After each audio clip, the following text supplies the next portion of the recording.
Hi there, Malcolm here with my 184th Booktube video, and today I'll be bringing you my January wrap-up and the TBR for the second month of the year. Begins with an F, ends in a Y, let's leave it there. Now this year I'm going to do things slightly differently. I am using Storygraph quite extensively. I'm keeping track of how many pages I read each day, and this is different from previous years where I counted a completed book as all the pages read in that month, taking into account there would be a knock-on effect for books I've been reading from previous months and books I hadn't finished which will be going into the next month, so it all kind of evened out in a weird sort of way. But this year I'm going to be really paying attention to page numbers read within the month itself and within each day. Don't worry, you're not getting a daily update. So in the month of January I can tell you I finished 9 books and reading 2,546 pages, and also listening to 27.87 hours. Because Storygraph now record audibles much more extensively, I'm going to count that as a separate tally. Now this does put me down 659 pages on the same time last year, but bearing in mind those 27 hours I've listened to aren't being counted as pages, whereas they were last year. And just out of interest, I did count how many pages I would have read in finished books using the old system, and that would have been 3,167, putting me 443 pages up on the same time last year. So it's going to be really interesting how this audio thing will change my page number from last year. Anyway, enough of that crap. Like I said, 9 books to do and a wrap up to do at the end. So let's get cracking. So first up is George Barry, Lost in Berhampton by Jessie Bassett. This is an author who contacted me through Goodreads and asking me would I like to read and review his book. I said, sure. I've done so on Goodreads and Storygraph, and there's also a separate video reviewing this individually.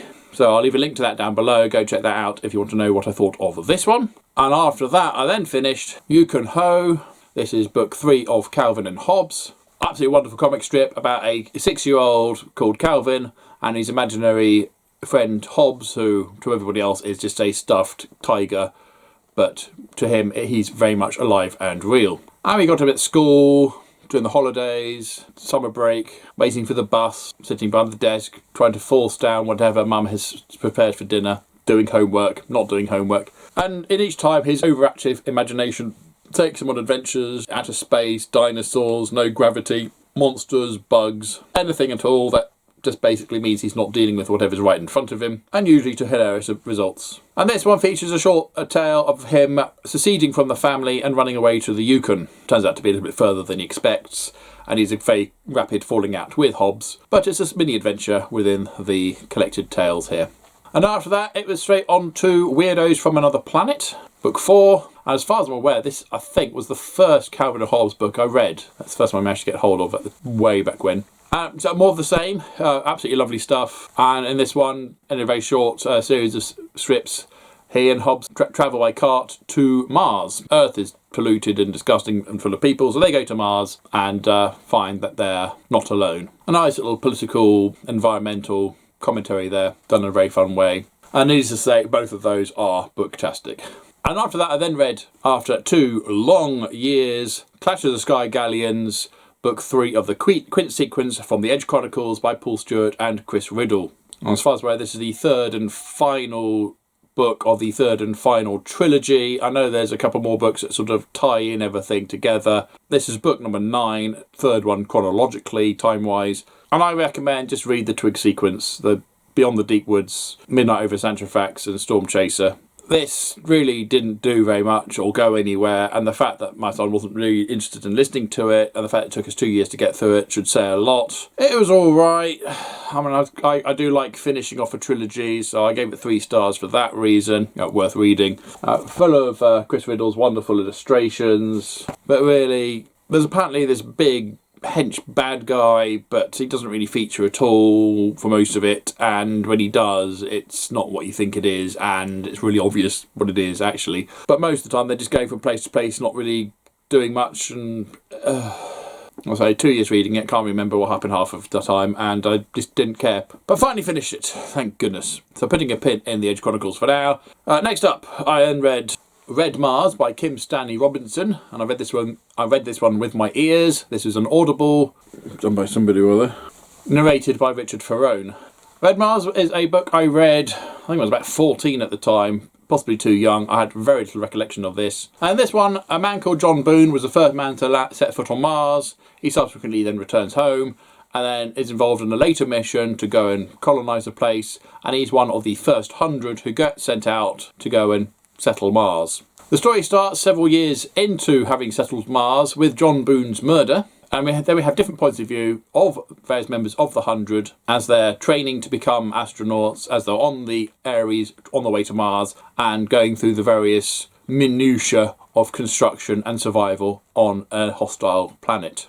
And of course, there are 100 starting characters, but we only follow about a dozen or so, and their interactions and beliefs, particularly Anne, who is very much for a red Mars, that we don't terraform it, that we leave it as pristine as we found it. And on the opposite scale, we've got Sax, who wants to terraform the hell out of it as quickly as he physically can. Who's right, who's wrong? Is there a middle ground? Can there be a middle ground?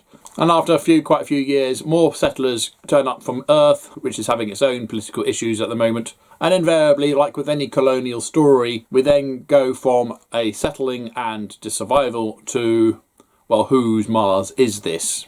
Are the Martians beholden to some conglomerate back on Earth, or is it their planet? Lots of great questions, lots of great political thoughts and considerations. Not too much science, it doesn't get too bogged down on it, but I would say that the terminologies that they do use, they don't bother to explain, they assume you know them. We have Google, which wasn't a thing back in the 90s when this was written. Yeah, I really enjoyed it. It's quite long, but because it was an Audible, I listened to it while I was driving, so it just happened to happen in the background.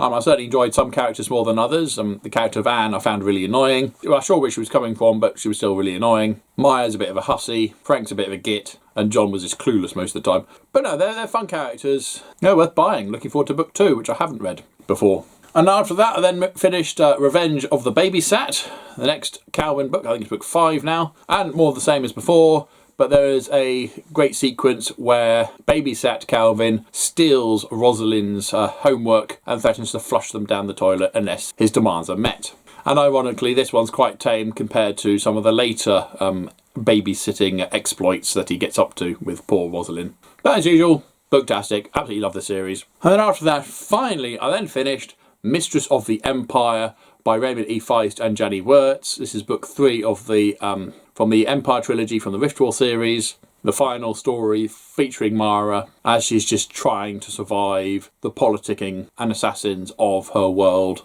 And it starts off with a major tragedy. Over 850 pages, it took me most of the month to get through, hence all the comic books I've just thrown at you. But absolutely love this. I've really enjoyed books 1 and 2, and this one didn't disappoint. And in this one, she really is dragged through the ringer. One could argue in the first 2 books, she's a bit more of a Mary Sue. You know, she comes out on top on everything so quickly and easily. But this one, no, she really has to fight every step of the way for anything she achieves. And it's well worth it. And the payoff at the end is really sweet. Highly recommend this trilogy. And I've certainly seen people saying that this is the best trilogy of the lot. So I'm hopeful for the next trilogy, starting with Prince of the Blood. But at the moment, these are well worth reading. Booktastic. And after that, I then read A Scientific Progress Goes Boink, book 6 of the Calvin and Hobbes series, ditto everything else. And in this one, he uses a duplicator, a cardboard box on its side, to duplicate himself so that his clones can do all these chores and go to school on his behalf. Unfortunately, things get a bit out of hand, and they all get him into trouble, even more so than he would have done on his own. Quite a lot of fun, and certainly one of the longer themed stories within a collection like this.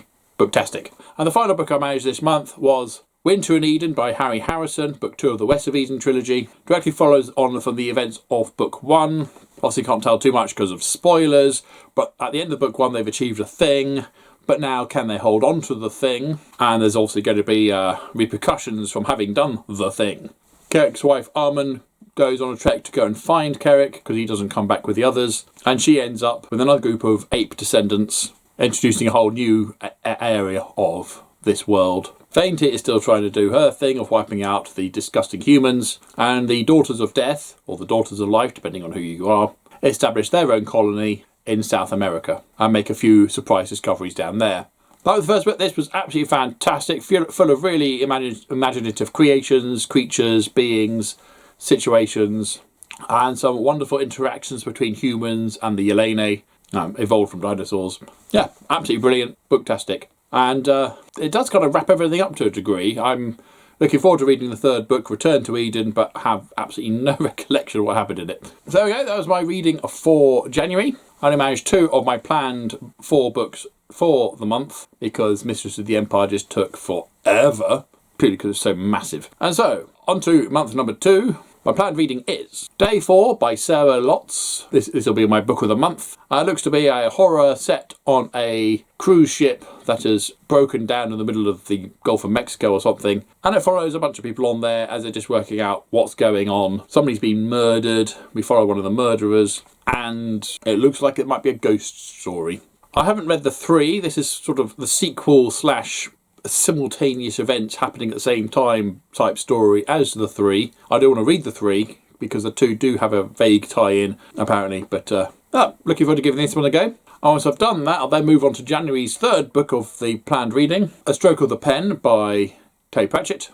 Stories he wrote under pseudonyms to various newspapers right back when he was a burgeoning writer and were lost to the midst of time and were accidentally discovered and collected for our enjoyment. So looking forward to reading some new material by one of my favourite authors. This Waterstones edition has some bonus doodles in it somewhere. And once I got through that, I'll then move on to Soul Music by Terry Pratchett, a Discworld novel where Death goes AWOL again, leaving his granddaughter Susan to take up the scythe. And meanwhile, a young lad called Imp E. Kellen, loosely translated as Bud E. Holly, acquires a magical guitar and becomes the disc's most famous musician along with the rest of his band as they invent music with rocks in. This will be a reread. Absolutely love this book, absolutely love the series. Good stuff. And once I finally finished all January stuff, for this month I'm reading Quantum Leap Obsessions by Carol Davis. Sam leaps into a caretaker for a holiday complex where no one's there and all he has is his big dog to look after. Meanwhile, back at the project, everyone receives a letter from a woman claiming to be his long-lost wife. His current wife is not too impressed about this. It's clear there's a scam going on, but is it really? I quite enjoyed the Quantum Leap books, so hopefully going to enjoy this one. And once I've read that, I'll then move on to Primeval of the Lost Island by Paul Kearney. After a fishing trawler is torn to pieces by some large aquatic creature, an island features not just one, but multiple anomalies, and the crew have to go there to find out what's going on, and then find out that they have to try and survive. This again is a reread, but I have next to no recollection of this one at all, so looking forward to refreshing my memory about this one. And assuming I get through all that in this month, I'll then move on to The Long Patrol by Brian Jacks, one of the Redwall novels. I know nothing about this one except it seems to heavily feature the stiff upper lip British type hares. What? As they go on an adventure, presumably against some evil, villainous rodent of some sort. Doomug Warfang, at the head of 1,000 rapscallions, the deadliest horde of foe beasts ever to jump from ship to shore.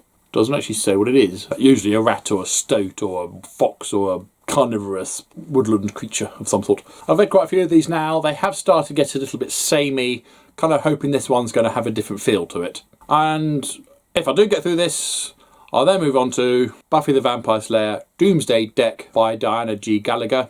And it looks like Xander falls for some new hottie in town who turned out to be something a bit more than she seems to be. That's very unlike Xander. Quite a thin one, so hopefully I'll whiz through that. And I might move on to the next one that we have of the series if I do finish this with enough month to spare. There we are, being optimistic here, because I've only got one more of these and then it's on to the more novels rather than the YA type stuff. So looking forward to reading that. Elsewise, now that we've finally finished the Edge Chronicles, I'm reading to my son The Stranger Times by C.K. McDonnell. I read this a couple of years ago, absolutely loved it. Basically it's X-Files, but if it was in Manchester and with idiots and really funny. And it's a werewolf type thing going on in this one. And it follows a tabloid newspaper called The Stranger Times, which reports only on weird and unexplained stuff. So this is right up their alley.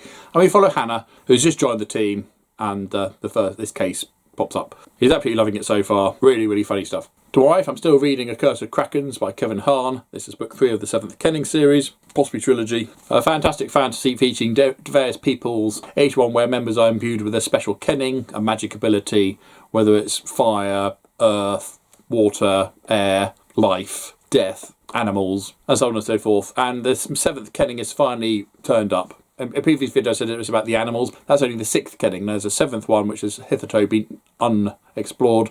It finally is mentioned in this one, and it's bad news, needless to say. Really, really enjoying it. Gonna be another month or so's reading before we get to the end of that one though. And graphic novel wise, I'm still working my way through on my huge complete collection of Calvin and Hobbes. This is book 4. I've got effectively 2 more of the original publicated books to go for, so I've just started There's Treasure Everywhere, and after that is whatever's next after that one. I can't actually remember what's next after that one. So I'm going to be sad to get to the end of this, but absolutely loving every second of it. So there we go, that is the end of the video. Hey, got through that. I hope you enjoyed it. Obviously, if you've read any of those books, then comment below, please. If you haven't read any of those books and want to know more, likes, dislikes, as usual. If you have nothing nice to say, then please keep it to yourself. Thank you, and until next time, see you later.